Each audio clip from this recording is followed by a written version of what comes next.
दशकं 18 पृथुचरितम्। जातस्य ध्रुवकुले एव तुङ्गसेत्ते अङ्गस्य रजनिसुतश्च वेन नाम तद्दोषव्यतितमधिसराजवर्जक तत्पादे निहितमनावनं गदोभो पावो वेक्षिदितरपालनाय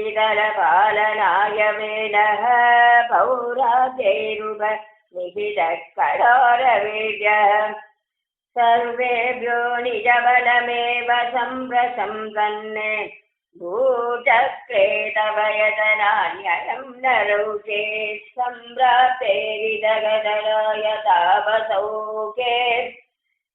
मत्तोऽन्य भुवनपदिं न गच्छनेति तन्निन्दावदनपरो मुनीश्वरैः शावाग्नो शलभदसामनायिवेण तन्नादात्कलजनवीरुगैर्मुनीन्द्रैः तन्मात्रा चिरपरिरक्षिरेतसङ्गे चक्राघे परिमदिदा ददोरुदण्डात् दोर्दण्डे परिमदिदे समाविराजीः विख्यात पृथुरितावसोपदिष्टैः सूदादे परिणुदभावे भूरिवीर्यः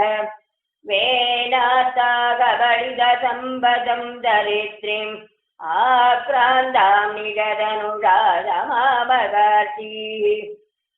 भूयस्तां निजकुलमुख्यवल्सयुक्तैः देवाद्यैः समुदितचारुवादनेषु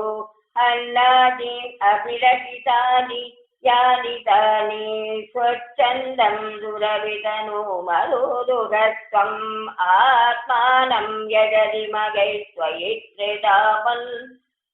आरब्धे सततमवाजिने दयाये स्वद्दालु शतमगवेद्यनीजवेषः क्लेद्वाचं तव तनयात् पराजितोऽभूत् देवेन्द्रं मुहुरिति वाजिनं करन्तं वक्नौ तं मुनिवरमण्डले जुगौतौ वृन्दाने कमलभवे क्रतो समाप्तौ साक्षात् तं मधुरिपुम् ऐक्षदा स्वयं स्वम् तत्तं वरमुपलभ्य भक्तिमेकां गङ्गां देवि गिरपदकराभिदेव तत्रस्तं मुनिनिवगं हितानि शंसन् ऐशिष्टादनगमुगान् मुनीन् पुरस्तादे विज्ञानं तनगमुपोदितं ददानः स्वात्मानं स्वयमगमो वनाददेवि तत्तादृक्पृथुवपुरीश सत्वरं मे रोगौगं रसमयवादगेगवासिम् ॐ श्री आदिशेषस्वरूपाय नमः। सर्वत्र गोविन्दनाम संकीर्तनं गोविन्द गोविन्द।